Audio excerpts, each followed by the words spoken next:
There is a condition that is difficult to detect, but it can be a medical emergency. It's called delirium, and there are two basic kinds, quiet and excited.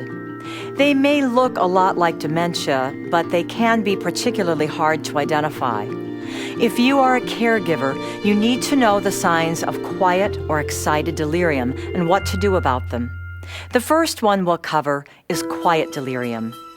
Here are some signs you should look for. Your loved one may not be thinking clearly or have trouble paying attention, not be aware of what's going on in the immediate surroundings, may seem out of touch, avoids making eye contact, might not know who you are or where they are, and may occasionally see or hear things that are not really there but seem real. These symptoms are different from your loved one's usual behaviors. Other symptoms can include slurred speech, answering very slowly, talking about things that don't make sense, and looking or appearing very sad. Let's see how this works with Frank and Doreen. What are you watching, dear? Why don't we shut this off until after you've had lunch? The train should be pulling in soon.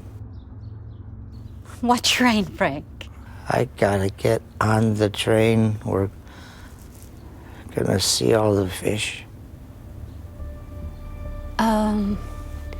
Here, why don't you try taking a bite of your sandwich?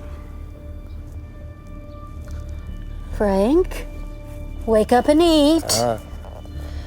The fish and water. Frank, what are you saying? Wake up!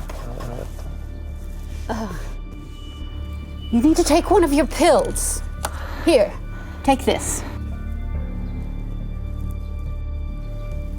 Who are you? I wanted some tomatoes.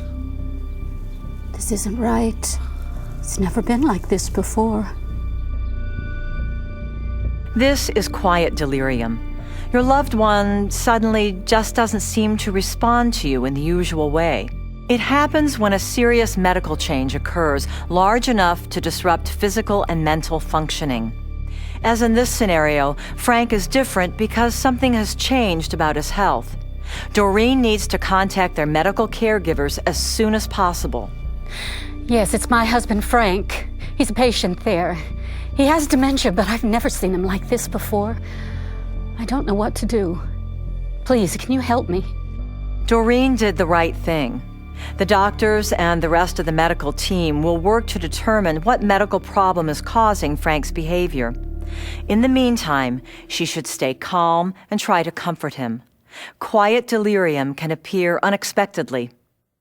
Now let's look at a more extreme and difficult aspect of delirium, and it can be dangerous. Notice the changes in Frank's behavior.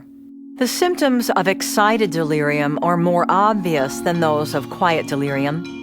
They may include restlessness, attempts to get up and move around with no apparent purpose, aggressive or random behavior with various objects, and fearfulness. Like quiet delirium, however, they last longer than episodes of agitation and dementia. Other symptoms can include physical attacks on caregivers, such as punching and pinching, yelling, throwing objects, being disoriented, and not recognizing the caregiver. As with quiet delirium, your loved one will probably not be able to understand or explain why they are acting so differently. But you need to realize that the situation has changed radically. A person who is experiencing excited delirium needs professional medical care. How you doing, honey? It's time for your pills. I brought you a glass of water. Get out! Oh, Frank! Get out of here! Oh, no, that's all right. It's all right. Just stay down, Frank. Frank, you're hurting me. Frank, let go. You must act quickly. Just as with quiet delirium, excited delirium is a medical emergency. Both you and your loved one are helpless in this situation. That leaves it to you to take the only step possible. Yes, I have a medical emergency here. My husband, Frank Taft, he's out of control. He needs to see a doctor right away. Well, he's throwing things. He grabbed my wrist. He's talking out of his head. I've never seen him like this before. This is different than dementia. It comes on quickly, and the usual approaches don't work. Look for these symptoms: restlessness, attempts to get up, aggressive behavior, fearfulness, physical attacks on the caregiver, throwing objects, being disoriented, not recognizing the caregiver. There are warning signs that your loved one needs immediate and professional medical help. Remember, you did not cause it, and you cannot handle it by yourself.